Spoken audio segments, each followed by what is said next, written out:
नमस्कार दोस्तों, कैसे हैं आप सभी। और आज मैं फिर आपके लिए लेकर आया हूं एक मज़ेदार वीडियो जिसमें हम बात करेंगे ह्यूमन आई के बारे में, यानी कि मानव की आंख के बारे में। जो हम बहुत अच्छा सुंदर सुंदर सा देखते हैं ना चीज़ों को, कोई कलरफुल देखते हैं, कोई कैसा देखते हैं, उन सबको देखने के पीछे का साइंस क्या है, लॉजिक क्या है, उस लॉजिक को समझने के लिए आज हम फिर से हाजिर हैं।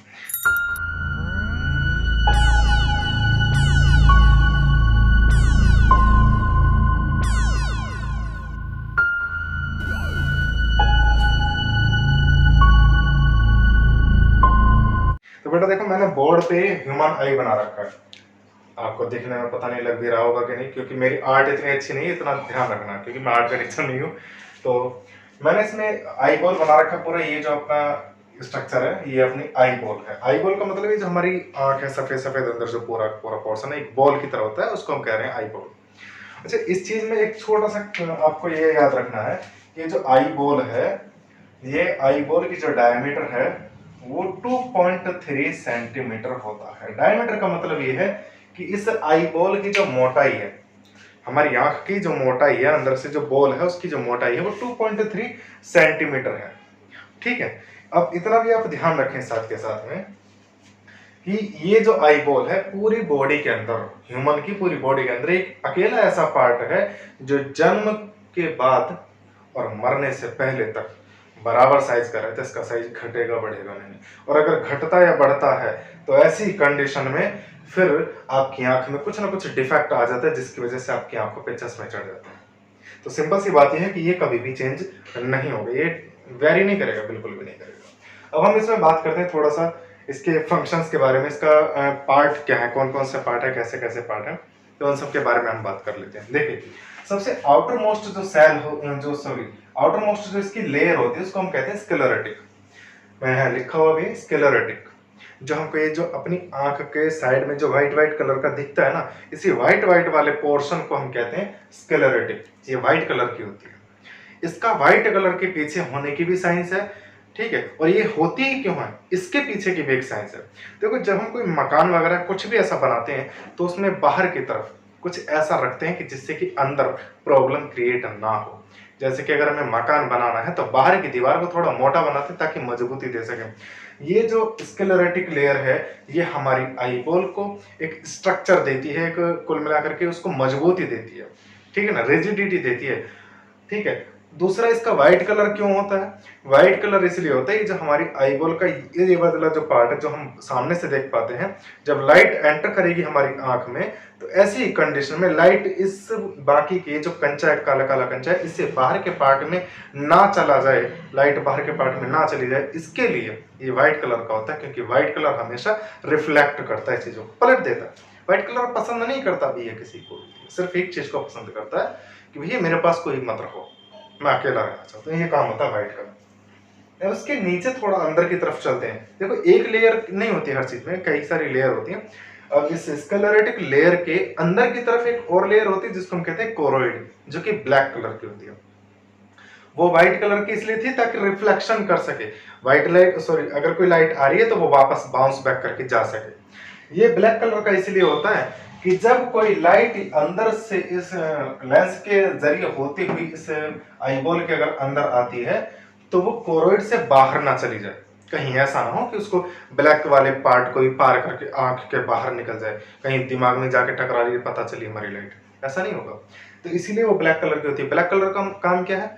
एब्जॉर्ब करना, सोख लेना, अपने पास रख लेना। अब जैसे मैंने ब्लैक कलर का पेन रखा है तो ये क्या करेगा भाई, इससे गर्मी लगेगी, आपको दिख भी रहा है, मुझे पसीने आने स्टार्ट हो गए। क्यों आ गए? क्योंकि ये ब्लैक कलर का काम क्या होता है कि वो एनर्जी को एब्जॉर्ब कर लेता है, अपने पास रखेगा। जब ये एनर्जी को कलेक्ट करेगा, अपने पास रखेगा, भैया इसके अंदर तो मैं हूं, मेरा तो कीमा बनेगा, सीधी सी बात है। अगर यही मैं व्हाइट कलर का पेन लेता तो मुझे कम गर्मी लगती, क्योंकि व्हाइट क्या करता है, रिफ्लेक्ट करता है, भेज देता, अपने पास नहीं रखता। वही काम इसका है। तो देखो, जरूरत क्यों पड़ी कि व्हाइट कलर एब्जॉर्ब कर ले? एक सिंपल सा फंडा समझना, कोई लाइट आई लेंस के अंदर से होती हुई रेटिना पर गई, और ये ब्लैक कलर का नहीं होता, व्हाइट कलर का होता, तो क्या करता, बाउंस बैक कर जाता, वापस ऐसे टकराती रहती, और टकरा करके वापस एक ऐसी कंडीशन आती कि टकरा करके वापस लेंस से निकल करके वो लाइट निकल जाती और हम कुछ भी नहीं देख पाते, फिर हम कुछ नहीं देख पाते ऐसी कंडीशन। तो इसीलिए ऊपर वाले ने जो हमको बनाने वाला है ना, उसने बहुत तगड़े फुर्सत से बनाई है ये चीजें। तो उसने इसको ब्लैक कलर का इसीलिए रखा है कि ताकि वो रोक कर रख सके, वापस ना जाए, ठीक है ना। अब इसके अंदर की साइड में एक पार्ट और होता है जिसको हम कहते हैं रेटिना। सबसे मोस्ट इंटरेस्टिंग पार्ट होता है पता है, यही है जो तुम्हारी दर्शन कराता है, तुम्हारे दीदार कराता है ना, वो यही पार्ट है ना। ये करता क्या है देखो, जैसे हम कोई कैमरा है, कैमरे में क्या काम होता है कि उसमें पिक्सल के अकॉर्डिंग हम बातें करते हैं, उसमें एक सेंसर लगा होता है, उस सेंसर का जो साइज होता है वो फाइंड आउट करता है कि इमेज कैसी है। हमारी आंख में भी ये जो रेटिना है यही फॉर्मेशन करता है कि इमेज कैसी बन रही है और कैसे बन रही है, ठीक है ना। यही हमारे पास फॉर्मेशन करेगा।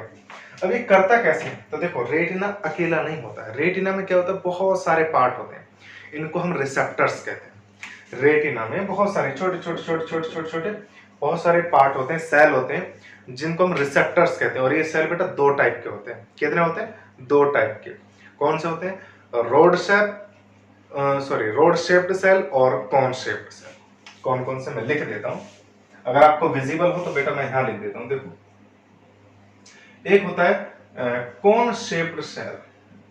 कौन, आपने बर्थडे में वो जो टोपी पहनते हैं ना, बर्थडे वाले दिन जब टोपी पहनते हैं, ऊपर से बिल्कुल पतली एकदम नुकीली और यहाँ पूरे सिर पे ढक लेती है, वो होता है कौन, यानी कि कौन शेप्ड सेल। यानी कि ऐसे ऐसी जो सेल होंगे आपके रेटिना पे, वो क्या करेंगे बेटा, एक कलर के लिए रिस्पॉन्सिबल होते हैं। किसके लिए? कलर के लिए। अगर आपकी आंखों में ये नहीं होंगे तो आपको कलर नहीं दिखेंगे। क्लियर है? अब एक और होता है बेटा रोड शेप्ड सेल। कैसा होता है? Rod shaped cell. अब इसमें क्या है, ये बिल्कुल ऐसा होता है जैसे ये आपको मार्कर दिख रहा है, इसका जो शेप है वो सेम टू सेम ऐसा है रोड शेप्ड सेल। ऐसे ऐसे सेल होते हैं हमारी रेटिना पे, बहुत सारे। कितने होते हैं? 125 मिलियन सेल्स होते हैं, और उनमें से कुछ ये होते हैं, कुछ ये होते हैं। ये किस चीज के लिए रिस्पॉन्सिबल है? तो बेटा ये रिस्पॉन्सिबल है आपको ब्राइटनेस के लिए। आप ये ब्राइटनेस के लिए कैसे है जी, यानी कि ब्राइटनेस का सीधा सीधा मतलब ये है बेटा, इंटेंसिटी ऑफ लाइट, यानी कि लाइट की कितनी चमक, लाइट की जो चमक होगी, जो ब्राइटनेस होगी, उसी को ये बोलेंगे। उसी से, इनके वजह से हम उसको पता करेंगे कि हाँ उजाला हो गया है या नहीं हो गया है। अब जैसे कि आप ऐसे मान कर चले, मुर्गा बहुत जल्दी बाग देना स्टार्ट कर देता है, सुबह होने से पहले ही वो एकदम कुड़ू कू करके चिल्लाना स्टार्ट कर देता है। तो इसका मतलब ये है कि उसकी आंख के रेटिना के अंदर जो ये सेल है बेटा, वो रोड शेप्ड सेल बहुत सारे हैं, बहुत सारे। कलर वाले कम है। कलर का मतलब कौन शेप्ड जो है वो। हाँ। तो मुर्गे की आंख में जो रेटिना है, उस रेटिना में सबसे ज्यादा होते हैं रोड शेप्ड सेल, जिसकी वजह से वो बहुत कहीं दूर भी अगर लाइट जल रही होगी ना हल्की सी, वो उसी को एक्सेप्ट कर लेती है। उसकी जो रोड शेप्ड सेल होती है, इनकी ये तुरंत चमक जाती है। ये काम क्या करते हैं बेटा, ये जो रेटिना होती है ना, इस पर बहुत सारे नंबर होते हैं इनके, कि भाई कौन शेप्ड सेल और रोड शेप्ड सेल। अब ये क्या करेंगे, ये अकॉर्डिंग कि भाई मैं तो कलर देखूंगा, तो ये ब्राइटनेस देख, मैं कलर देखूंगा, तो ब्राइटनेस के अकॉर्डिंग ये जो ऑप्टिक नर्व्स होती है बेटा, ये अपने ब्रेन सिस्टम को इलेक्ट्रिक सिग्नल बनाती है। यानी कि ये जो भी इमेज बनाएगा उसको इलेक्ट्रिक सिग्नल की फॉर्म में बनाएगा, और इलेक्ट्रिक सिग्नल की फॉर्म में बना के ब्रेन को सेंड करेगा। कुर्सी पे बैठ जाओ। ठीक, जिसको कलर में प्रॉब्लम है, जैसे हम कहते हैं कि कलर ब्लाइंडनेस हो रहा है किसी की आंखों में, तो उसकी आंखों में ये दिक्कत है बेटा, कौन शेप्ड सेल की कमी है। ठीक है, किसी की आंखों में अगर इसकी कमी है तो बेटा उसको जो उजाले में भी बिल्कुल आंखों को ऐसे करके रखेगा वो। अगर कमी है तो बिल्कुल ऐसे करके देखेगा, और ज्यादा है ये तो बिल्कुल ऐसे करके देखेगा। आपने जो सूरजमुखी लोग होते हैं ना, जो बिल्कुल अंग्रेजों की तरह होते हैं, गोरे गोरे से, उन लोगों की आंखों को आपने ऐसे करके देखा होगा, अक्सर वो ऐसे करके रखते हैं। उनमें ऐसा पिगमेंट होता है कि जिसमें कि रोड शेप्ड सेल बहुत ज्यादा होते हैं, और ज्यादा होने की वजह से वो थोड़ी सी लाइट से भी एक इमेज क्लियर बना लेते हैं, जिसकी वजह से उन्हें अपनी आंखें बंद करनी पड़ती हैं आधी आधी, ताकि कम लाइट आ सके। ठीक है ना, अदरवाइज अगर वो पूरी आंखें खोल लेंगे तो बेटा उनकी आंखों में दिक्कत हो जाएगी। फिर दिक्कत ये होगी परमानेंटली भैया, हो जाएंगे ना, जैसे उनका खुद का कलर है वो ऐसा ही देखेंगे दुनिया को, फिर यानी कि वो उजाला ही दिखेगा, कुछ दिखेगा ही नहीं, इमेज नहीं बन पाएगी क्लियर। ठीक है, अब आगे हम थोड़ा और चलें। तो बेटा ये जो लेंस है, इस लेंस के जस्ट सामने वाले पोर्शन को हम येलो स्पॉट कहते हैं। क्या कहते हैं? Yellow spot. येलो स्पॉट यहाँ पे इसलिए कहा जाता है क्योंकि लेंस के जस्ट सामने वाले पार्ट में जो इमेज बनेगी, उस इमेज को बिल्कुल फोकस करके हम देख सकते हैं, बिल्कुल एकदम अच्छे तरीके से। अब जैसे कि मानकर चलिए भी देखो, मैं आपकी तरफ देख रहा हूँ, है ना, साइड में मुझे जो दरवाजा है ये भी दिख रहा होगा, सामने इधर कुछ भी चीजें हैं मुझे वो एक्स्ट्रा एनीथिंग जो भी है मेरे चारों तरफ आसपास, वो सारी इमेज मुझे दिख रही है और मैं आपको भी देख रहा हूँ। लेकिन मैं एक टाइम पे मैं सिर्फ आपको फोकस कर सकता हूँ। आपको अगर देख रहा हूँ तो मैं आपको फोकस करूंगा, चीजें ये भी दिख रही है लेकिन मैं फोकस नहीं कर पाऊंगा। मैं नहीं बता पाऊंगा कि यहाँ पे कुछ एग्जैक्ट में वो है तो कैसा है, उसका शेप क्या, साइज क्या है। मुझे करना क्या पड़ेगा इसको देखने के लिए प्रॉपर तरीके से? अपनी निगाहें इधर घुमानी पड़ेंगी। इसका मतलब क्या है कि मैंने इस ऑब्जेक्ट की जो इमेज है वो येलो स्पॉट पे बनाई है, तब कहीं जाकर के मैं फोकस कर पा रहा हूं, अदरवाइज नहीं कर पाऊंगा। ठीक है ना? कुल मिलाकर के ये है कि येलो स्पॉट वो एक पॉइंट है जहां पर कि हमारी जो इमेज है वो एकदम फोकस्ड बनेगी। ठीक, अब हम बात करते हैं ब्लाइंड स्पॉट की। बहुत से लोग सोचते होंगे, बच्चे सोचते होंगे कि ब्लाइंड स्पॉट का मतलब है कि यहाँ पे जो है ना अंधा वाला बिंदु होगा। कुछ ऐसा है, मान लेते हैं, लेकिन पूरी परफेक्ट तरीके से आप सही नहीं है। देखो, रेटिना का पार्ट यहाँ पे होता है, ये जो कट लगा हुआ है, कट नहीं होता है, पूरा का पूरा मिला हुआ होता है। लेकिन दिक्कत ये होती है कि एक जहां पे ये जो ऑप्टिक नर्व्स ब्रेन को सिग्नल पहुंचाती हैं, तो वहां पे ये जो इनके वायर होते हैं, मतलब वायर का कुल मिलाकर के नस वगैरह कह लें, नर्व्स कह लें, ये जो नर्व्स जाती हैं तो वहां पे एक पोर्शन खाली रह जाता है। यानी कि इतने पोर्शन में रेटिना के अंदर ना तो रोड सेल होती है ना ही कोन सेल होती है, जिसकी वजह से कोई भी इमेज का फॉर्मेशन नहीं हो पाता है। ठीक है, जब इमेज का फॉर्मेशन नहीं हो पाता तो हमारे लिए वो ऑब्जेक्ट की इमेज कभी नहीं बनने वाली। और ये पॉइंट होता कैसे, वो देख लो। मैं आपकी तरफ देख रहा हूँ, मेरी जो नाक है, नाक के ठीक नीचे कुछ ना कुछ ऑब्जेक्ट रखा हुआ है, लेकिन मैं उसकी इमेज नहीं देख पाऊंगा। क्यों नहीं देख पाऊंगा? नाक आने की वजह से नहीं देख पा रहा हूँ। अगर नाक हटा भी दो ना तब भी नहीं देख पाओगे। वो इसलिए नहीं देख पाओगे क्योंकि यहाँ पे आपका कुछ भी रिसेप्टर नहीं है, कोई भी सेल नहीं है, ना ही कॉन शेप सेल है ना ही रोड शेप सेल है। ठीक, आगे हम देखते हैं। मैंने आपको सारा बता दिया, अब हम आगे चलते हैं। ये जो आईबॉल है, देखो मैंने लेयर तो बता दी कि 3 लेयर ये होती है इस तरीके से। अब इस आईबॉल के बीच में क्या होता है? क्या खाली होती है, खोखली होती है? नहीं होती बेटा। हर चीज के पीछे एक वजह होती है, क्योंकि ऊपर वाला कभी भी कोई काम करता है वो बिना वजह नहीं करता। ये ध्यान से सुनना। इस चीज को आप ऐसे भी समझ सकते हैं कि अगर आप इस दुनिया में आए हैं तो कुछ ना कुछ तो वजह है, क्योंकि ऊपर वाला बिना वजह कोई काम नहीं करता।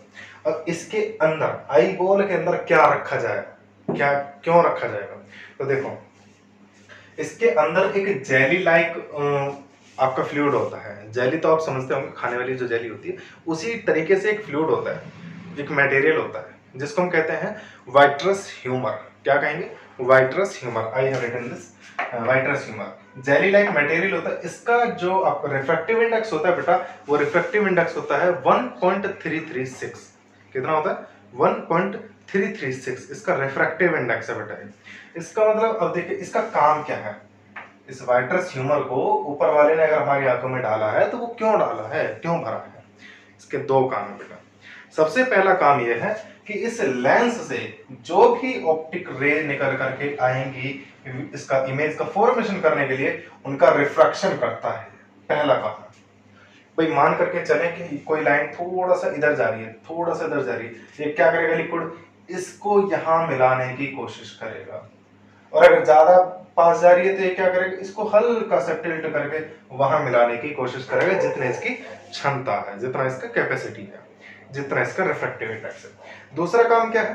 तो हमेशा ध्यान रखो बेटा, सूरज से आने वाली जो भी रोशनी होती है, जो भी कहीं से भी कोई भी लाइट होती है, लाइट में एनर्जी होती है, और एनर्जी का मतलब है उसमें टेम्परेचर है। आप खुद भी पता कर लेना, सूरज की धूप में खड़े हो जाए, पता चल जाएगा टेम्परेचर होता है कि नहीं होता। ठीक है ना? तो उस टेम्परेचर को ठंडा करने का काम करता है। भाई देखो, ये जो है ना अपनी रेटिना, बहुत ज्यादा, मतलब एक तरीके से कहें बहुत सेंसिटिव होती है, बहुत ही ज्यादा सेंसिटिव। अब अचानक से अगर इस पे कोई गर्म चीज आके पड़ेगी तो बेकार नहीं हो जाएगी? इसमें दुनिया भर के जो रिसेप्टर्स लगे हुए हैं, सेल्स लगी हुई हैं, ये बेकार नहीं हो जाएगी? तो इसको बचाने के लिए, टेम्परेचर से बचाने के लिए, ये एक तरीके से कूलेंट का काम करता है। यानी कि जो रोशनी आ रही है वो गर्म आएगी और उसको ठंडा करने का काम करता है अपना वाइट्रस ह्यूमर, इसीलिए जेली लाइक का होता है, ताकि अपना कम से कम टाइम में ज्यादा से ज्यादा टेम्परेचर को घटा दे। ठीक है, अब देखो एक छोटी सी चीज मेरे माइंड से स्लिप हो गई थी, वो मैं अभी बता देता हूँ आपको। ये जो रेटिना होता है बेटा, रेटिना पूरी तरीके से ओपेक नहीं होता है। ओपेक का मतलब है कि मतलब अपने पीछे से कुछ ना कुछ ट्रांसपेरेंट होता है, आने वाली लाइट को पीछे की तरफ निकाल दे। रेटिना जो होता है वो 80 से 20 के रेशो में ट्रांसपेरेंट होता है। इसका मतलब ये है कि आने वाली रे अगर 100% है तो उसमें से कुछ पार्ट अपने पास रखेगा और कुछ पार्ट पीछे निकाल देगा। इसके पीछे का भी साइंस है बेटा, अगर ये अपने पास रखेगा पूरा का पूरा तो जो लाइट है ना वो पूरी की पूरी जान लगा देगी अपने इसमें इफेक्ट दिखाने के लिए, और रेटिना बहुत सेंसिटिव होता है, बेकार हो जाएगा। तो ऊपर वाले ने क्या करा, बेकार ना हो इसके लिए भैया तुम थोड़ा सा पार्ट तुम रख लो, बस इमेज बना सको, बाकी पार्ट पीछे निकाल दो। पीछे क्या है, कोरोइड है। ये कोरोइड क्या है, ये करेगी आ जाओ भैया जितना आना मैं समेट लूंगी सभी को। ब्लैक कलर का इसलिए कि समेट लूंगी, वापस पता भी नहीं चलने दूंगी कि वापस में जाएगा भी कुछ, दे दो मुझे जितना चाहिए आपको। ठीक है ना, वो काम होता है ये वाला। तो यानी कि कोई भी ऑप्टिक लाइट ऐसे आएगी थोड़ा सा यानी कि अंदर वाली लेयर में जाएगी, बस रेटिना पे सिर्फ बहुत कम टाइम के लिए जाएगी, क्योंकि ट्रांसपेरेंट सिर्फ इमेज फॉर्मेशन के लिए रुकेगी, बाकी पीछे वाले पर्दे पे निकल जाएगी। और पीछे वाले पर्दे की जो कैपेसिटी होती है लाइट को एब्जॉर्ब करने की वो ज्यादा होती है, बिकॉज वो काले कलर की होती है। ठीक है, आगे हम देखते हैं। हाँ, इतना ध्यान रखना बच्चे कि इसका जो ये होता है रिफ्रैक्टिव इंडेक्स होता है बेटा 1.336 होता है। अब आगे हम देखते हैं लेंस। हमारी आंखों में जो लेंस होता है ये होता है बेटा बाई कॉन्वेक्स लेंस। कौन सा, बाई कॉन्वेक्स लेंस। इसका रिफ्रैक्टिव इंडेक्स जो होता है वो 1.396। कितना, 1.396। गलत है अजी, आप गलत क्यों पढ़ा रहे हैं, ये तो गड़बड़ हो गया है। नहीं देखो, ये मैंने लिखा सही है लेकिन बोला गलत है। मैंने बोला है आई लेंस का रिफ्रैक्टिव इंडेक्स इतना है, नहीं हो सकता भैया। क्यों नहीं हो सकता वो समझ लो। आई लेंस को एक छोटा सा ऐसा लेंस नहीं है कांच का, वो क्या है, वो मसल्स का, बहुत सारे मसल्स को मिलाकर के एक लेंस बनाया गया है। बहुत सारे ट्रांसपेरेंट मसल्स हैं जिनको मिलाकर के लेंस बना है। उन मसल्स के बीच वाली जो सबसे बीच में जो लेयर होगी, जो मिडल में होगी, वो लेयर बहुत ज्यादा हार्ड होती है, और जैसे जैसे आप बाहर की तरफ बढ़ते जाएंगे वैसे वैसे इनकी लेयर सॉफ्ट होती चली जाएगी।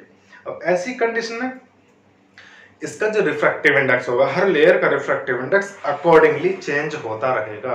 भाई हार्ड वाली का अलग रिफ्रैक्टिव इंडेक्स होगा, उससे बाहर वाली का अलग, उससे बाहर वाली का अलग, और सबसे बाहर वाली का अलग रिफ्रैक्टिव इंडेक्स होगा। तो ऐसी कंडीशन में जब सारा अलग अलग रिफ्रैक्टिव इंडेक्स होगा तो ओवरऑल रिफ्रैक्टिव इंडेक्स निकाला जाता है बेटा एवरेज। तो ये एवरेज रिफ्रैक्टिव इंडेक्स है हमारी बाई कॉन्वेक्स लेंस का, जो कि है 1.396। अब सही है।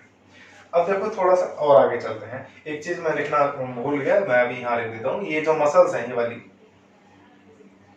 ये इनको कहते हैं बेटा सिलियरी मसल्स।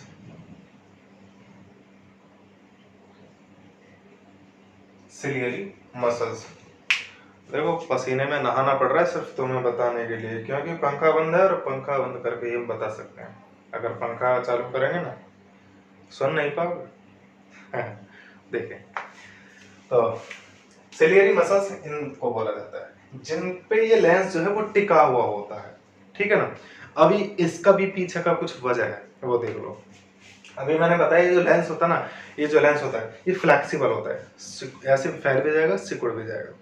इतना ध्यान रखना, आपको फर्स्ट चैप्टर में पता चल गया होगा कि जो लेंस है जब पतला होता है तो फोकल लेंथ बहुत ज्यादा हो जाती है, और अगर छोटा होगा मतलब सॉरी मोटा होगा तो फोकल लेंथ बिल्कुल नजदीक में आएगी। यानी कि मोटा है तो छोटी फोकल लेंथ होगी और पतला है तो दूर तक फोकल लेंथ होगी। और ये काम करता है ताकि हम ऑब्जेक्ट को फोकस कर लेते हैं। भाई मैं पल में इसे देख रहा हूँ, उस पल में उसको भी फोकस कर सकता हूँ मैं। ठीक है ना, तो इस वेरिएशन में हम अपनी आई लेंस की फोकल लेंथ को चेंज करते हैं, इसकी थिकनेस को, मोटाई को चेंज करते हैं।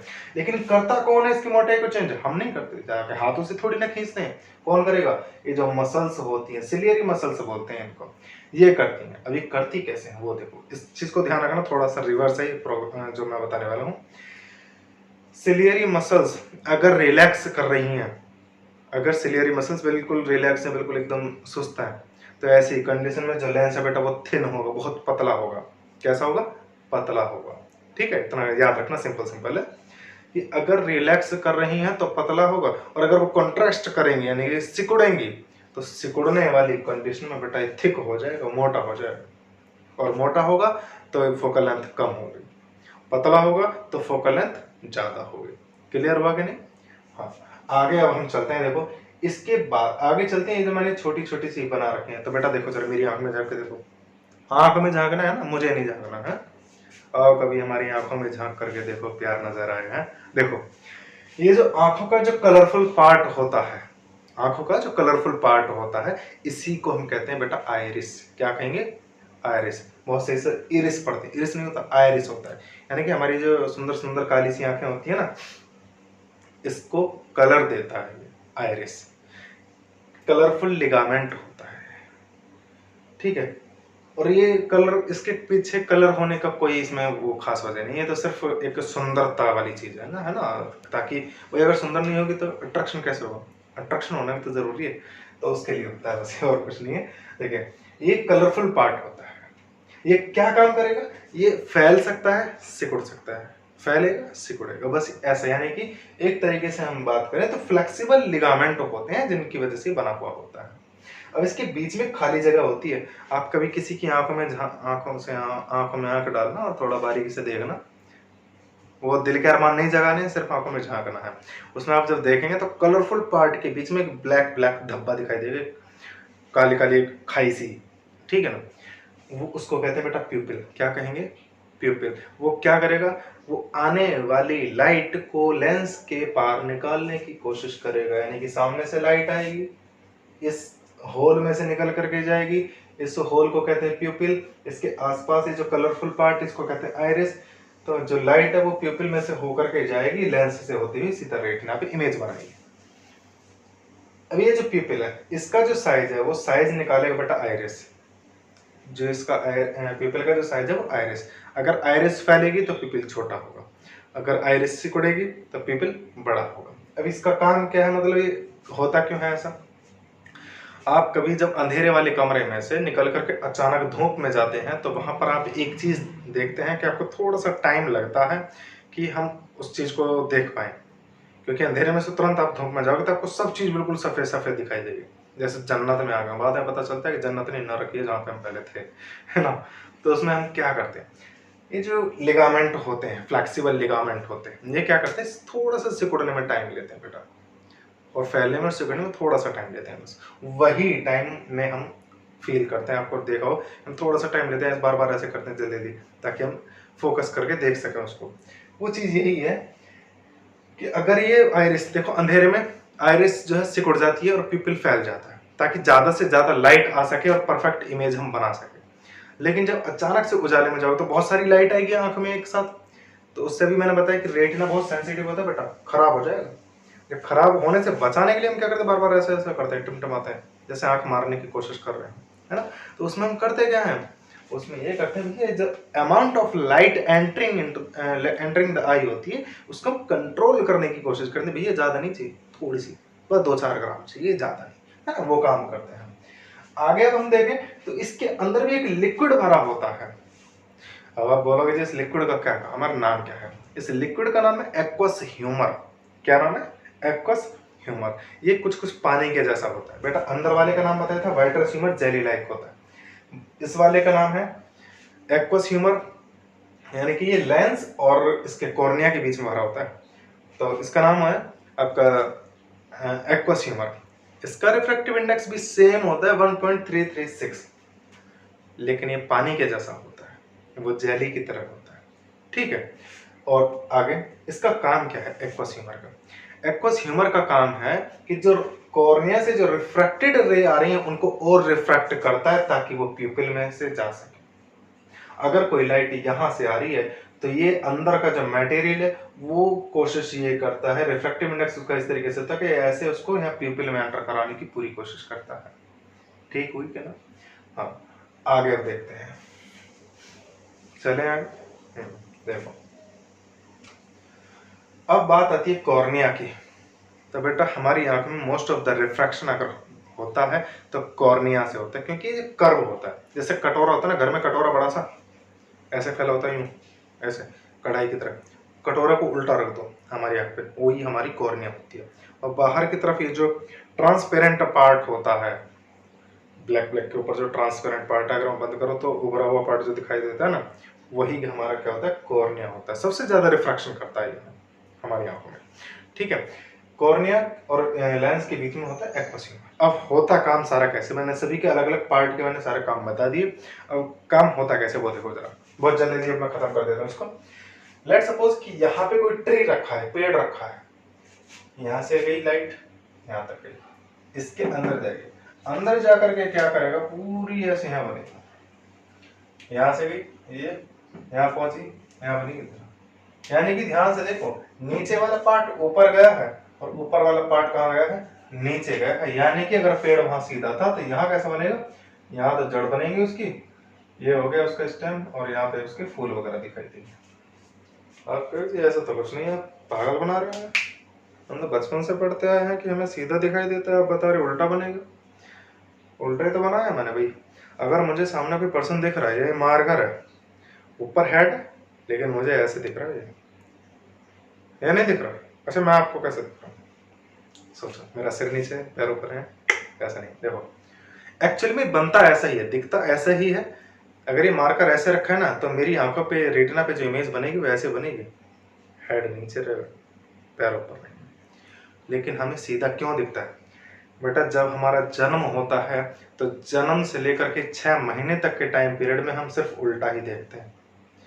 बाद में अपने एक्सपीरियंसेस के बेस पर हम ब्रेन को बताते हैं कि भैया ये जो चीजें उल्टी दिख रही है ना, ये उल्टी है नहीं, है तो सीधी, हम ही उल्टा देख रहे हैं बस।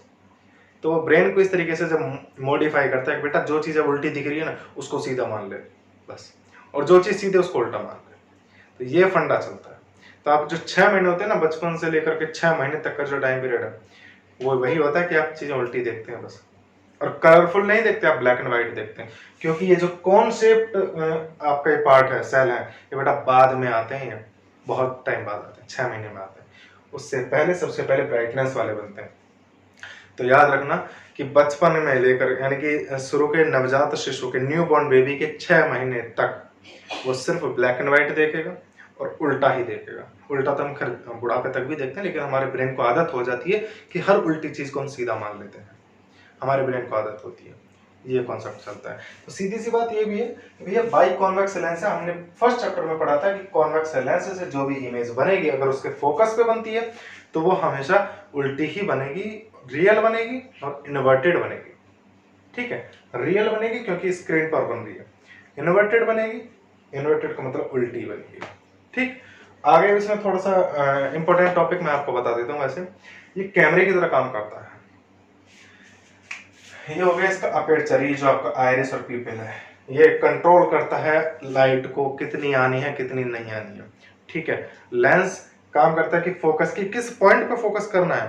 और जैसे अभी मैं मोबाइल आपको देखूं तो मुझे यहाँ फोकस कर रहा हूँ, लेकिन इसके पीछे का जो मुझे दिख रहा है वो ब्लर दिख रहा है। अगर मैं इसके पीछे देखना चाहूँ तो मैं उसको देखूंगा तो फिर आप ब्लर दिखोगे। सिंपल सा वही कि फोकस करना है तो वो किसका काम होगा बेटा, लेंस का काम होगा। इमेज कहाँ बनेगी, स्क्रीन पे बनेगी। ठीक है, अब यही हमारा कैमरा, जैसे कि हम बात करें, देखो कैमरे से अगर कंपेयर करें तो कैमरे को हम कहते हैं बेटा कि जी मोबाइल का कैमरा कितने मेगापिक्सल का है, कि जी 28 का 48 का है ना। हमारा का आई भी तो कोई कैमरा की तरह है, ये कितने मेगापिक्सल की होगी, कमेंट में बताना, नेक्स्ट वीडियो में इसका जवाब दूंगा मैं आपको। ठीक है, हमारी आई का मेगापिक्सल कितना होता है, इसका जवाब आप मुझे कमेंट में लिख करके देना जरूर ध्यान से। ठीक है, चलो चलते हैं, मुझे नींद आ रही है, सोते हैं। गुड नाइट, बाय, जय हिंद।